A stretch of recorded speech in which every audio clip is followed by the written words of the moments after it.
My name is Andrea, and this is my video out.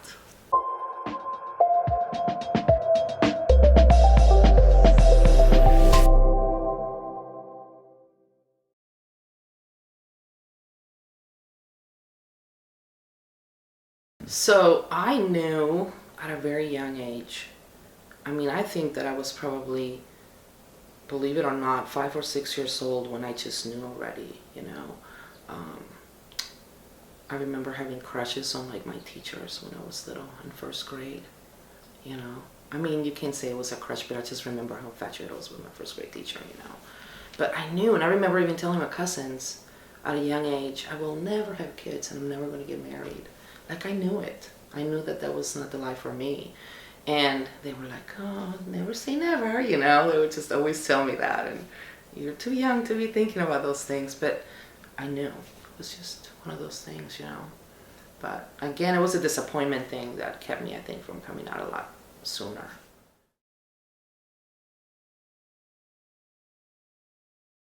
For my family, yes. My little sister, my grandma was visiting when all this happened, and my cousins were visiting from Chicago, and I remember she was like 4 years old, and she went in the house and told my cousins, Andrea just came out of the closet. She didn't understand what that meant. Andrea just told Mom that she's gay.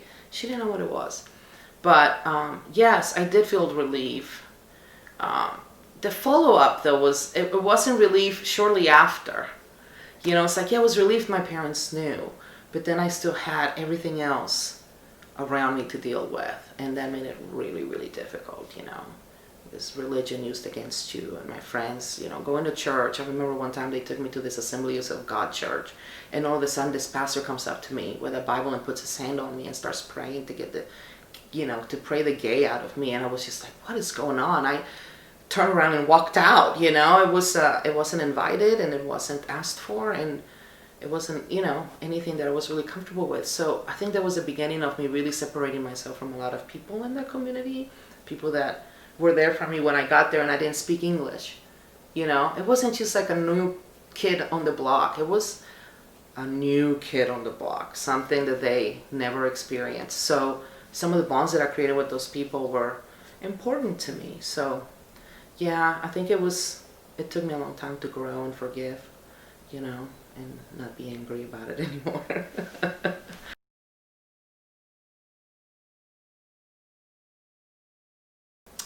I would say to them to work through the anger, It's hard. It's really hard. Rejection is not fun, And so I feel that you got to stay focused. You got to stay focused on who you are and love yourself and accept who you are. And if you do that, nothing else will matter. You got to be really comfortable with who you are and just accept you. And I think that's hard for all of us. It's really hard for us to accept ourselves when we go through so many, negativity as we process all of it. So, I think that's the hardest thing. It was the hardest thing for me. But I think if you accept yourself and you remember that they just don't know. It's not that they don't love you. It's just that sometimes they just don't know. And sometimes you just have to say goodbye and move on,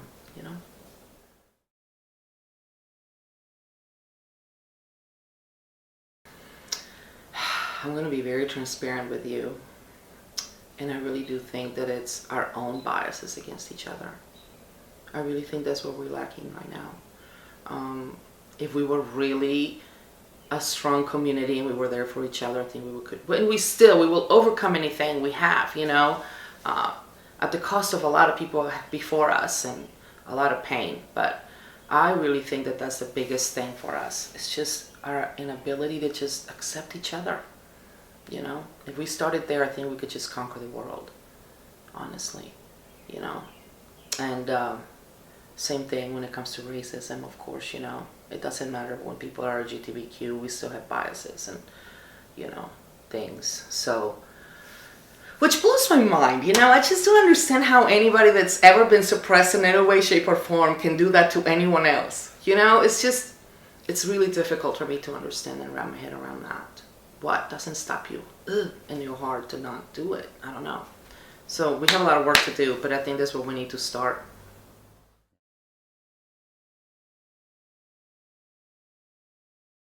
Oh my gosh, this is such a hard question. Because I have so much to say. That would take all day. It would take all day. But I think it's the same thing. I think that as not just as our communities, right? It's just we're faulted, folks. It's been going on for many, many years, and again, it just boils down to an ability to be able to be empathetic and loving and respectful and accepting of each other. So I would say if you want to be a part of the solution, I would say you need to look at yourself in the mirror, and we need to start working together. That's it. At the end of the day, we're all human, and I know that's just, it sounds so, we're all human, we all bleed red, and it sounds like, so we repeat it and we say that so much, but at the end of the day, it's the truth. We all have feelings, we all hurt, we all experience things, we all have moms and dads and kids and a job and stress, and so I think we forget.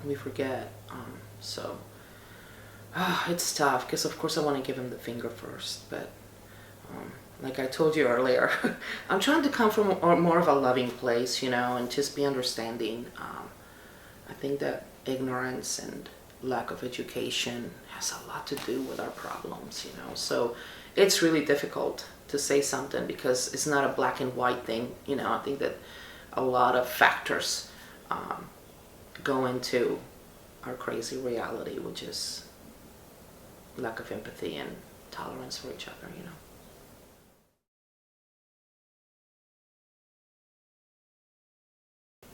Well, it's tough. It really is. I grew up in Mexico. I was born in Mexico, León, Guanajuato, Mexico, capital of leather. You can find anything there. But, my grandma, everybody that I loved were there. So I love Mexico. I do. I love my people. Have you ever watched Selena, where James Olmos is in the car with the kids? And it's funny because he's like, you got to know about Christina and Oprah, and you got, and it's like, you're not from here and you're not from there. It's like, it's difficult when, I'm a Mexican American, I have love and respect for this country, and I have love and respect for my native country. So it's difficult to be really opinionated over this because, listen, I would love for nothing more than for these folks to be able to come in here and that we can give them the opportunity to be successful and to contribute, to be able to get jobs and to be able to pay taxes and to be able to be a part of this, communities where they are. I mean, let's face it. I mean, listen, there's bad people everywhere. But Mexican folks are good folks. They work hard. Not just Mexican folks. There's a lot of folks coming from Latin America, for goodness sake. I cannot even just say Mexican folks. But anyway, to me it's hard. It's hard. I myself have an uncle who's undocumented, and he's also HIV positive. So, I know, gosh, how lucky he is to be here and have the opportunities he has, because if he was in Mexico, he would be gone by now. So it's tough, I don't want to sound like a hypocrite and say, yeah, I wish that we could follow the rules a little more, because I've been on that side. Even as, I had dual citizenship until I was 18. And anytime we had to get a visa, you have no clue how difficult it is to go through it. And my dad would have to have a stack of $100 bills in his pocket to be able to accomplish anything. I watched it happen every single time. We would be there before they opened for 3 hours early in the morning, cold in the street, waiting for them to get our visas, and we had dual citizenship. Can you imagine how much harder it would be, or it is, for the folks that are there that have nothing? They make it really difficult. So, yeah, it's desperation. I lived there. I've seen it. I've been to rural Nicaragua, where some of the poorest people in Latin America live, and I've seen it. I know what it looks like. I know what it's like to drive up to a village where kids haven't had anything to eat for weeks, and they're fighting over your lunch. They have no water. Nothing. So, for us to be so selfish, to not want to give them the opportunity to come here. And, you know, I don't know. It's a tough question. It's a tough answer to give. You know, I feel like there's no right answer really, because it hits me here. You know, I'm not rational. Does that make sense?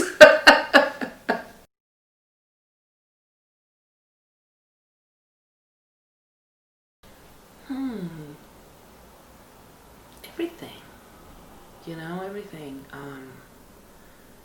I had a lot of issues with my hip, so I've already had a hip replacement, you know, had surgery since I was a kid, you know, several times. Anyway, yeah, I don't know what it was. I was at the Shriners Hospital, believe it or not, and I was in this room with all these kids, and I was the one that had the least issues. And it was like, from that day on, I thought, okay, I'm never going to feel sorry for myself. And I feel like it's helped me grow in different ways, you know, be stronger in many ways too. And but I just, for the most part, I'm a very positive person, you know. I like to be loving and have a good time and enjoy life. And yeah, I think there's a lot of good to Andrea Zamora. Am I perfect? No, of course, who is? But I love a lot about myself. You know, but I would say my personality. If you want me to focus on one thing, I would say my personality. I think it's really easy for me to connect, you know, because I feel like we cheat each other when we're not empathetic or when we're not tolerant, you know, like we really cheat each other the opportunity to make some wonderful connections and know people. And so I think that that's my best attribute, to be honest with you, the ability to just be able to shoot the shit with anyone, you know, and sit down and just grow by just getting to know someone for 20 minutes, 10 minutes, you know. So I love people. I love being able to connect with others. So I think that's my best attribute, to be honest with you. The smile. No, just kidding.